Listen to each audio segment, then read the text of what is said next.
CBSE દ્વારા March 2024માં ધોરણ 10ની પરીક્ષા લેવામાં આવી હતી, જેમાં ધ રેડિયન્ટ ઇન્ટરનેશનલ સ્કૂલના કુલ 174 વિદ્યાર્થીઓએ ભાગ લીધો હતો.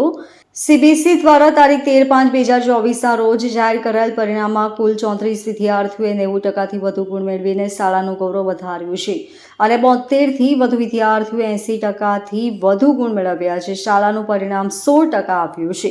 શાળાના તેજસ્વી વિદ્યાર્થીઓ મરજી કોલા, સૌમ્યા ઝા અને દિશા ત્રિવેદીએ 96.80% સાથે પ્રથમ સ્થાન મેળવ્યું હતું.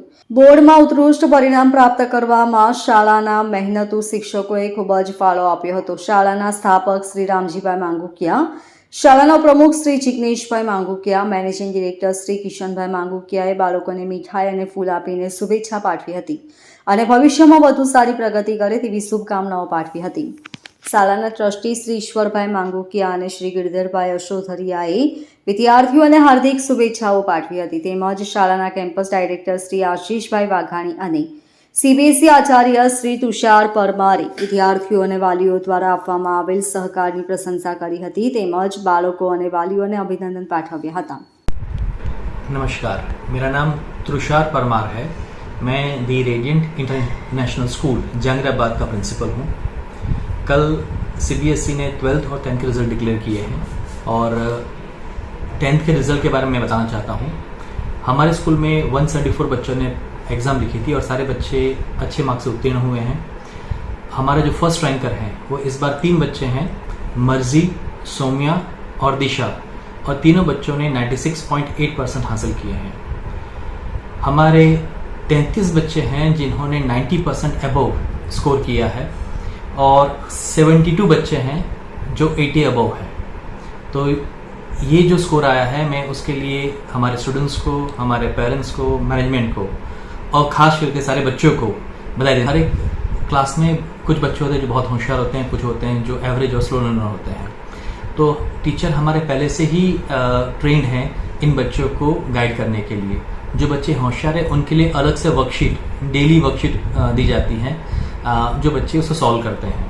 और जो बच्चे एवरेज हैं उनके लिए अलग वर्कशीट होती है, और जो स्लो लर्नर हैं उनको इतना फोकस किया जाता है कि उनका कॉन्फिडेंस बढ़े ताकि वो बोर्ड के लिए प्रिपेयर हो जाए.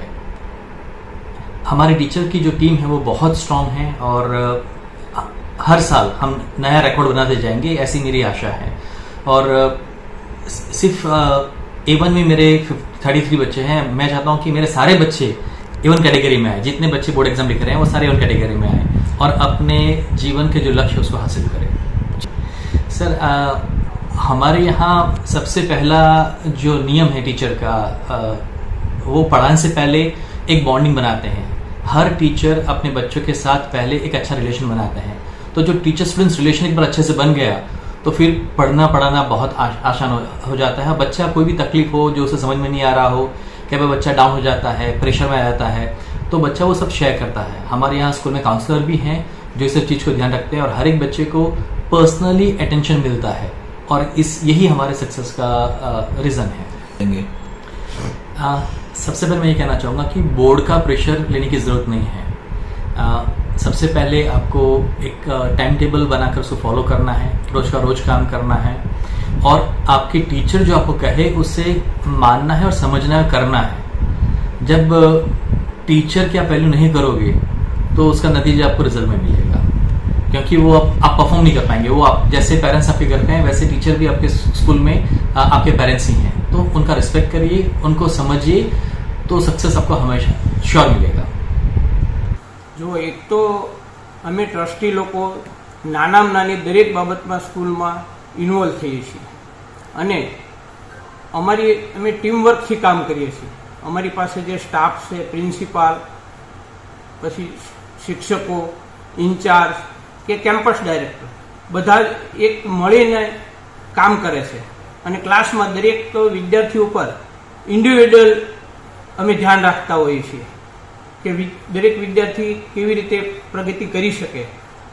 આ અમારું મેઇન કારણ છે. અમારે ત્યાં પ્રિન્સિપાલ હોય, કેમ્પસ ડાયરેક્ટર હોય કે પછી ટીચર્સ હોય કે પછી સ્કૂલનો પ્યુન હોય, અમે એક શાળા પરિવારની જેમ કામ કરે છે. પરિવારની ભાવનાથી આખી શાળામાં તમામ કર્મચારીઓ કામ કરે છે.